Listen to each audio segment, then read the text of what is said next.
क्योंकि मेरे अतिरिक्त भी मेरा कोई हो सकता है, यही भाव संसार है। इसलिए पहले सूत्र में बड़ी क्रांति है। पहली चिंगारी शिव फेंकते हैं तुम्हारी तरफ, और वो ये है कि तुम जान लो कि तुम ही बस तुम्हारे हो, बाकी कोई तुम्हारा नहीं।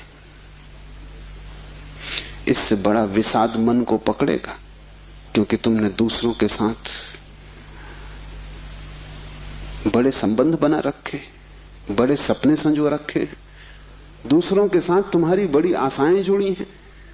मां देख रही है कि बेटा बड़ा होगा, बड़ी आशाएं जुड़ी हैं। बाप देख रहा है कि बेटा बड़ा होगा, बड़ी आशाएं जुड़ी हैं। और इन सारी आशाओं में तुम अपने को खो रहे हो।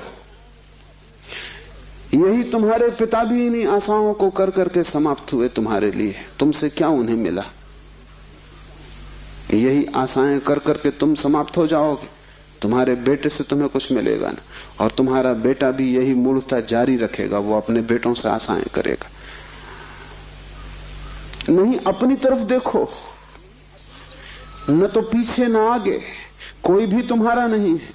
कोई बेटा तुम्हें नहीं भर सकेगा, कोई संबंध तुम्हारी आत्मा नहीं बन सकता।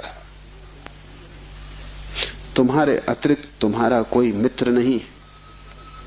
लेकिन तब बड़ा डर लगता है, क्योंकि लगता है कि तुम अकेले हो गए। और आदमी इतना भयभीत है कि गली से गुजरता है अकेले में तो भी जोर से गीत गाने लगता है। अपनी ही आवाज सुन के लगता है कि अकेला नहीं। ये तुम अपनी ही आवाज सुन रहे हो। बाप जब बेटे में अपने सपने रचा रहा है तो बेटे की कोई सहमति नहीं है। ये बाप खुद ही अकेले में सीटी बजा रहा है। इसलिए दुखी होगा कल, क्योंकि इसने जिंदगी भर सपने रचाए और ये सोचता है कि बेटा भी यही सपने देख रहा है। ये गलती में, बेटा अपने सपने देखेगा। तुम अपने सपने देख रहे हो, तुम्हारे बाप ने अपने सपने देखे थे। ये कहीं मिलते नहीं। हर बाप दुखी मरता है। क्या कारण होगा? क्योंकि जो जो सपने वो बांधता है वो सभी सपने बिखर जाते हैं। हर आदमी अपने सपने देखने को यहां है, तुम्हारे सपने देखने को नहीं। और तुम्हें अगर चाहिए कि एक आत्म स्थिति उपलब्ध हो जाए, एक तृप्ति मिले, तो तुम सपने किसी और के साथ मत बांधना, अन्यथा तुम भटकोगे। संसार का इतना ही अर्थ है कि तुमने अपने सपनों की नाव दूसरों के साथ बांध रखी। संन्यास का अर्थ है कि तुम जाग गए और तुमने एक बात स्वीकार कर ली, कितनी ही कष्टकर हो, कितनी ही दुखपूर्ण मालूम पड़े प्रथम, और कितना ही संघातक पीड़ा अनुभव हो, कि तुम अकेले हो। सब संग साथ झूठा है। इसका यह अर्थ नहीं कि तुम भाग जाओ हिमालय, क्योंकि जो हिमालय की तरफ भाग रहा है उसे अभी संग साथ सार्थक है, झूठा नहीं हुआ। क्योंकि जो चीज झूठ हो गई उससे भागने में भी कोई सार्थकता नहीं। कोई भी सुबह जाग के भागता तो नहीं कि सपना झूठा है, भागूं इस घर से। सपना झूठा हो गया, बात खत्म हो गई, उसमें भागना क्या है। लेकिन एक आदमी है जो भाग रहा है पत्नी से, बच्चों से।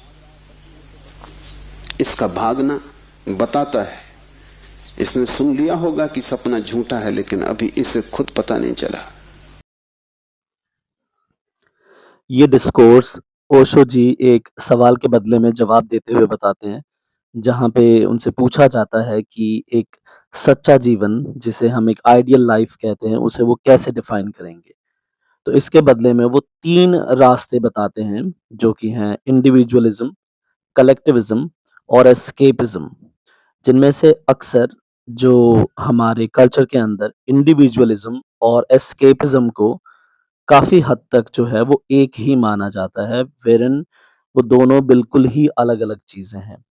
इंडिविजुअलिज्म और एस्केपिज्म, इन दोनों में बहुत ज़्यादा कन्फ्यूजन है, जिसको वो बताते हुए बताते हैं कि इंडिविजुअलिज्म का मतलब यानी एकाकीपन का मतलब है कि अपने आप में कंप्लीट होना, जहाँ पे आपके जो डिज़ायर्स हैं और आपकी जो इच्छाएँ हैं वो सिर्फ़ आप तक कंटेन्ड है। जबकि एस्केपिज़्म के अंदर होता है कि जो इंडिविजुअल है वो उन्हीं डिज़ायर्स को दूर करने के लिए उन डिज़ायर से दूर होने की कोशिश करता है। और यही पोलैरिटी जिसे उन्होंने द्वंद बोला है, जहाँ पे हम एक चीज़ से दूर होने के लिए उस चीज़ को उतना भूलने के लिए कोशिश करते हैं, और हर वो कोशिश जो हम उसे भूलने के लिए करते हैं, वो हमें उतना ही उसकी ओर अट्रैक्ट करती है और उसमें हमें डुबो देती है। तो ये जो एस्केपिज़्म है, ये हमेशा से हमारे कल्चर के अंदर ऐसा रहा है कि एक सच्चा ऋषि बनने के लिए या एक सच्चा आध्यात्मिक इंसान बनने के लिए हमें परिवार को छोड़ देना होगा, त्याग देना होगा। तो इसके अगेंस्ट में ओशो कहते हैं कि ऐसा ज़रूरी नहीं है। आपको त्याग करने की ज़रूरत नहीं है, आप फैमिली में रहकर कर्तव्यों को निभाकर भी एक सच्चे साधु हो सकते हैं, जिसमें वो नानक, कबीर और भी ऐसे कई दिग्गज लोगों का नाम सामने रखते हैं। भगोड़ापन कोई रास्ता नहीं।